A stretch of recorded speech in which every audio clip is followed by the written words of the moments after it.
Some are of the view that entering through South Africa to get into the African continent is for beginners, and entering through Nigeria is for advanced investors. And joining me now is the man that actually said this to me a little earlier. It's Christian Wessels. He's the managing partner of Roland, Berger Strategy Consultants. Christian, thank you very much for joining us. So this is your view. I mean, you entered Africa through Nigeria, and you're saying it's for the advanced investor. Why are you of this belief?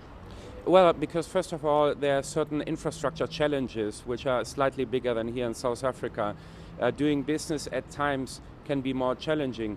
But on the other hand, the rewards outside South Africa and sub-Saharan Africa and so many geographies, including Nigeria, is then in return also much bigger. Give us a sense in terms of the competitiveness that you see within the sub-Saharan African region. Are you finding that countries are competing against each other and competing for the same pool of money? No, first of all, I think there's a lot of money, so money is not the constraint. The constraint is really in executing on all these plans. The constraint is on talent.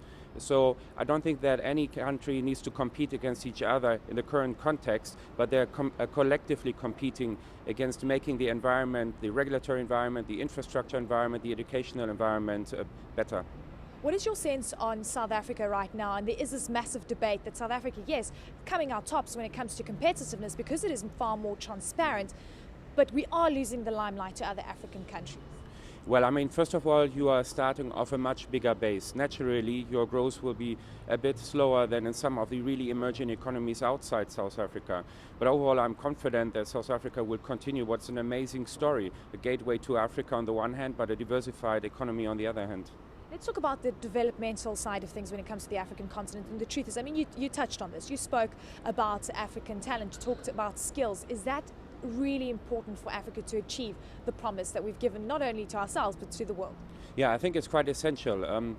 Africa is one of the youngest continents. And if we don't achieve to give those young people that are turning 18, that are coming to working age, jobs, I think what we found is an amazing growth story can also turn bad. I mean, those people need to have jobs, and to get jobs, they need to have education first. Okay, you live in Nigeria. Yeah. So tell us about the differences between living in the likes of Nigeria relative to South Africa. And I'm sure infrastructure, road infrastructure, must be one of the biggest pains in your life. Yeah, that's right. I mean, travel from airport can be quite time-consuming. But I'll give you one example. If you take Johannesburg, for instance, we have 4 million people, and you have extensive retail possibilities. You have like almost 80 shopping centers. Imagine now Lagos has 20 million people, but it has 2 shopping centers. So you see that there's a lot of catching up to do in many aspects: infrastructure, the development of retail, development of education systems, so many sectors where we see like a rapid development, but yet a lot of catching up to do. What are you most excited about when it comes to the African continent? I mean, we've been hearing some pessimists coming out and saying the realities are stark. Others are saying great opportunities. I mean, look, the most exciting, I think, is the entrepreneurial spirit and the energy that people have to drive their companies and their countries forward. I think with all those challenges in infrastructure, I mean, if you would put this into a Frankfurt, London or New York, I think people would already retire and resign directly. But here, I think people, despite the challenges, achieve a tremendous growth. So I think this is the most fascinating. This is mainly driven really by entrepreneurs who take a lot of responsibilities. Thank you so very much, Christian. Much appreciated for your time, Christian Wessels. He's managing partner at Roland, Berger Strategy Consultants. It's back to you in studio.